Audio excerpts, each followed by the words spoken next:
We don't approach life like ordinary men. We don't approach life like ordinary men.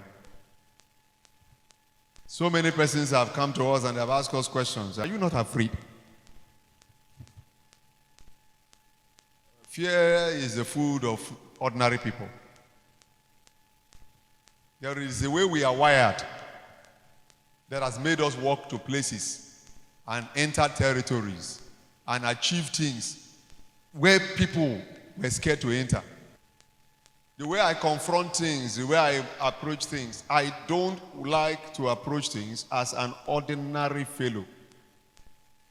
There is a way you will come into this world and operate ordinary, you will live ordinary. Some of you will be so carnal, you don't even know how to tap into spirituality. The power that you should function with as a believer, you will just lose it. In the capacity of a steward, I just do the things that I am prompted to do. I just believe I'm supernatural. I just believe I am. And there is an understanding of yourself, of who you are, that powers your life. How you interact with people, how you deal with circumstances. There are certain things that happen to us that some people would have fretted, would have fallen, would have collapsed. We look at it with a different viewpoint and eyeball and we say, it's well. We will handle this, we'll get through with it. I've had people who have called me in the middle of their fear, in their greatest fear. Not because we don't have any reason to be afraid. We can be afraid, we are also humans, but we look at things from the viewpoint of the supernatural. Sometimes we tell a couple of persons it is well. Sometimes we tell people, calm down. Jesus will say, peace, be still. The moment people start talking like that, you know that they have a source that is beyond the natural. Because a lot of times the natural has failed us. Natural has failed us. I don't know how much you have in your bank account that you so rely on it. Some of the richest people don't even trust what finance they have for their survival. When you board an airplane and start flying, you will see that the rich man sitting next to you is equally as afraid as you are. If he dies there, what happened to all his money? He is now up there in the sky and there is a possibility of a crash and there is nothing his money can do about it. Nothing his money can do about it. He can't give a call and say, please send another plane to come and take me out from this place in the air and there is nothing he can do about it. His life is equally at the same risk with the poor man sitting next to him. Have you ever seen a plane crash before? He said all the rich men came out alive, all the poor men died. So there are situations in which certain people have some things that they give you so much confidence. You say, oh, this man has all this, but they are not necessarily better than you are.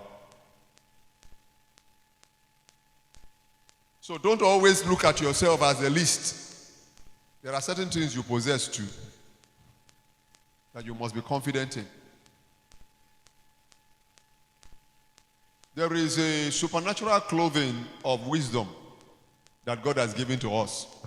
And you have to come to that point that you start operating in it.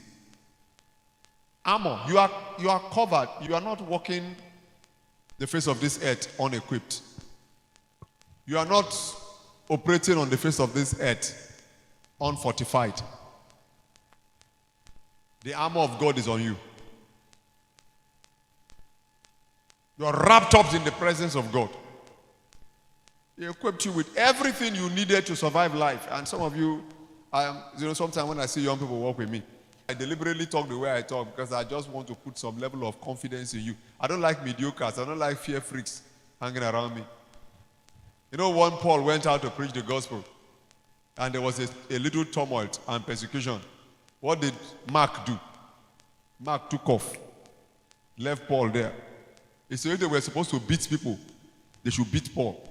Mark ran away. Paul still went on preaching that gospel. The next time Paul wanted to go and preach the gospel, Mark came. Paul said, you are not following me. If you are used to long distance travel, you will notice one thing. People who sleep very easily are not allowed to sit next to the driver. If you have been doing the long canoe trip, Kaduna trip, they will not let you easily fall asleep to go and sit next to it. If you start sleeping very early and snoring, they will come in and take you and give you another seat. The person that will sit next to the driver must be somebody who has the capacity to be as awake as the driver. Because if everybody around the driver is sleeping, the driver will sleep. And if all of you around the driver are sleeping and the driver falls asleep, none of you will notice until the vehicle has gone into the bush. So if you are awake and alive, if the driver even falls asleep, you can say certain things or do certain things or tap him and keep him alert than the fact that he turns around and everybody sitting next to him is sleeping, then he sleeps. So they never let you who is sleeping to sit next to the driver. They will move you. Meanwhile, the driver is chewing bitter cola, he's using chewing stick to keep himself awake. So if I continue to carry Mark to preach the gospel and Mark keeps running away, one day me will run away. And when I run away, everybody will say, look at Apostle Paul. We just wanted to come and ask him about John 3:16. The guy has escaped. Because you have injected fear inside. Because there is no way that something will happen here now that everybody starts running away, that you will expect me to stand here and be looking at what you are running. We'll first go under the chair first and find out. You say nothing will come out and we continue to preach. Is that not normal? But if there are certain things that happen and some people stand confidently and boldly, you see that almost all of us want to stand confidently and boldly. But if they just do power, maybe you just hear somebody, hey! Half of the people in this church have gone. You notice that everybody wants to run with you. But coming from where we came from, people like us who were in Youthquake, where Diop used to be very, very terrible at the time. On the street, you will see cult boys fighting, and we are having fellowship. They will be cracking bottles and shooting and running, and you see the race going on, and we are in the fellowship hall, and the door is open to the street. We call it Youthquake Word Force, so they knew very well that it was a force. It was not just we didn't say Youthquake Ministry for mediocres. It was Youthquake Word Force. Sometimes we close by 8:30, 9 o'clock, still having fellowship every Monday. People were wondering, what kind of people are these? It was not because we were carrying talisman. We just told ourselves that we are different. And you see also when we close fellowship, we'll be coming back from the street. I had people coming from this region to fellowship at Diop. At the end of the fellowship, we will arrange and we will put them in a vehicle and get them to go back. They will all get up and start going. They will get to a vehicle, they will go. The next week, they are back in the service. You see the hall full. So we don't operate ministry with people who are too scared of everything. You get up, you are scared of what you will eat. You get up, you are scared of what you will wear. You get up, you are scared of what you will say. You get up, you are scared of your house rent. You can't operate with us. Because the level of boldness with which we speak, you can't survive it. That's why Paul told Mark, he said, don't worry, go and grow. Go and grow. You know the Silas he carried? When they put them in prison, Silas was there. When he was awake, praying in prison, Silas was awake. When they started praising and singing, Silas was praising and singing with him. What happened? They had a miracle. Imagine that it was Mark that was with him in that prison. Uncle Paul, Uncle Paul, Uncle Paul, Uncle Paul. All we'll be reading from the book of Acts today, when we open everything from Acts 16 down, would have been Uncle Paul, Uncle Paul, Uncle Paul. Mark will be all over the place. But Mark was not a bad person. He was somebody that needed to be trained to understand how to operate life. And Barnabas took him. Barnabas was patient. Barnabas was patient. Barnabas took him. He was, a son of consolation. He knows how to console people. When people are doing, Barnabas was a motivational speaker. Paul doesn't know how to tolerate rubbish. It's like some of us. You might have one pastor that when you misbehave, I don't know, you don't have to, but you come to Steward Godwin Jornsen, you misbehave. Hey! Ha! So we are different. I'm not Barnabas. You understand? If you come and start expecting me to behave like Barnabas, you are in the wrong church. Joshua was full of the spirit of wisdom, for Moses had laid his hands on it. My own laying of hands could be different. You can lay hands like this, you can lay hands like this, all of it is from hands. What hand is hand? There is a back side of a hand. There's a front side of a hand. You can lay from the top. If a soldier looks at you and says, if I lay a hand on you, lay a hand, what will you expect to happen? Will you say, yes, sir, please do? You just immediately know that that laying of hands has a different kind. So there are different kinds of laying of hands. One of the points I'm making is that you should teach yourself to be very prepared. Very, very prepared, because life is going to shock you. Mark was not prepared. But when Mark followed Barnabas and became prepared, Mark did well. Mark took time, investigated the history of Christ and wrote the Gospel of Mark and was able to put it out. So he did a very good work. And at a point, Paul recognized his work and said, send me Mark, for he is profitable to me for ministry. So nobody is writing off a believer. Just that the way we train and prepare believers are different. Some of us are tough in the way we do things. Like I used to do long distance race. I don't know how to do 100 meters dash. If I do 100 meters dash, I'm coming last. Honestly speaking, if I do 100 meters dash, forget it. I'm not beating anybody on that. But if we do marathon, back in school when we do marathon, I like that because we run slow.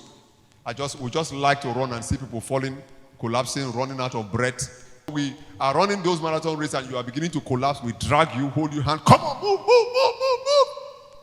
100 meters dash are for, very fast food. They just, they go, they reach, they end the trophy. We don't do that. We are endurance kind of people. We are wired differently. We are wired differently. What I'm saying in essence is that the challenge of life requires you to be very fully prepared for the things that might happen. Don't be somebody that God moves you from a urban city and throws you to a rural city and you collapse. You don't know exactly how to survive. Like I'm an urban person. I'm a city guy. Right? I've never slept in my revelation before and woke up and saw a place like Ihnbc as somewhere where I will have ministry. Never. I'm just like one Joseph that God showed dream of very good things that will happen, and then I start seeing pit and Potiphar's house. I've not seen a road like this in my vision for life. Do you understand? But when God starts moving you, things happen. You have to experience all. You just have to be prepared. When it throws you in certain places, you put on the whole armor of God. You say you put on what? The whole armor of God, that you may be able to stand what? Against the wiles of the devil. Ephesians chapter 6 verse 1. The whole armor. All of the armor of God. Put on the whole armor of God. Be equipped from your head to your toe.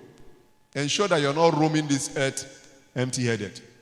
Ensure that your mind is fortified. Ensure that you have all the requisite items or qualities or qualifications to walk the earth.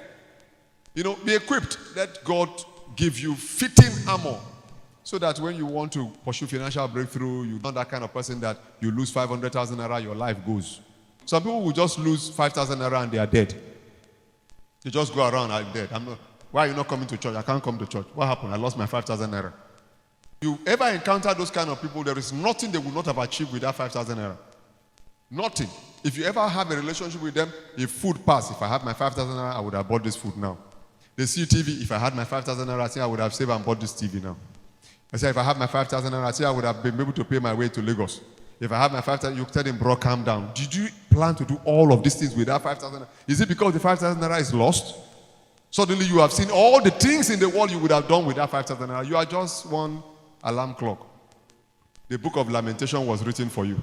It's very few chapters in the Bible because a lot of people have chapters in their lives that are just full of lamentation. So the book of Lamentation is realistically larger than you can see. It's small copies in the Bible, but expanded by people's lives. They just lament every single day.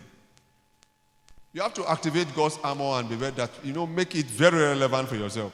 I want you to have sense when you operate. I've told you this many, many times. Wisdom is better than weapons of war. The Bible tells us of a poor man who, through his wisdom, saved a city.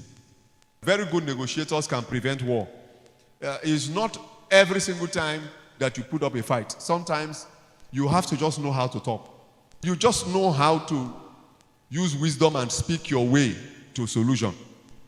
If you don't know how to operate in wisdom, so many things will be fight for you. I'm telling you, even your marriage, your relationship, everything. Some of you in this place are not married because the marriage list, you have no wisdom to handle it. You just gave you one marriage list, you saw it at 8-something million naira, you say, don't worry, I'll remain single. Because even to negotiate a marriage list, you can't. I will stone this my in-law. They are wicked people. Before you realize it, you will even leave the girl you are intending to marry and you will go away. Wisdom is better than weapons of war. And your words are also weapons.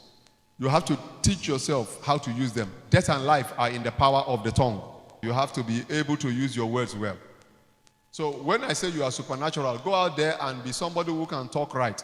Because some of you have not the ability to talk. There are human efforts and there are divine wisdom.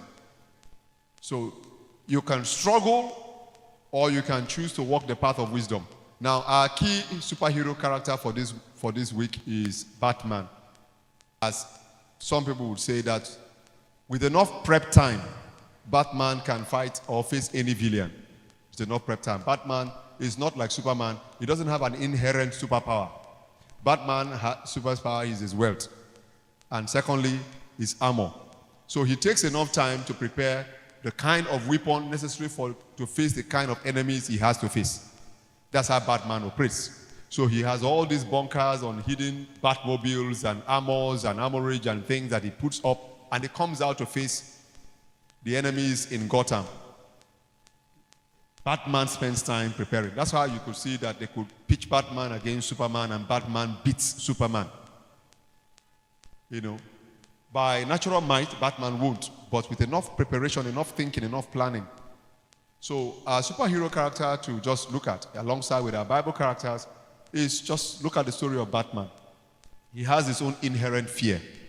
He has his fear of bats. In fact, he's afraid of bats. He's Batman because he's afraid of bats.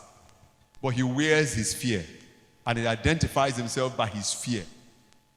When he faces his opposition, he carries what he is most afraid of. And so if he can fit into his fear, then there is nothing that he is fighting that he won't be able to face. That's the entire concept of Batman.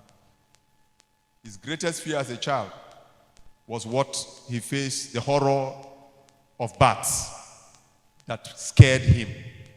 And thus he wears his armors as Batman. He becomes Batman because he's a man that was afraid of bats. You don't face life with just your human effort. Just I'm supernatural. Just know you are going to explore your capacity of being supernatural. And now you're going to do all of this. And it's very important. It's very important.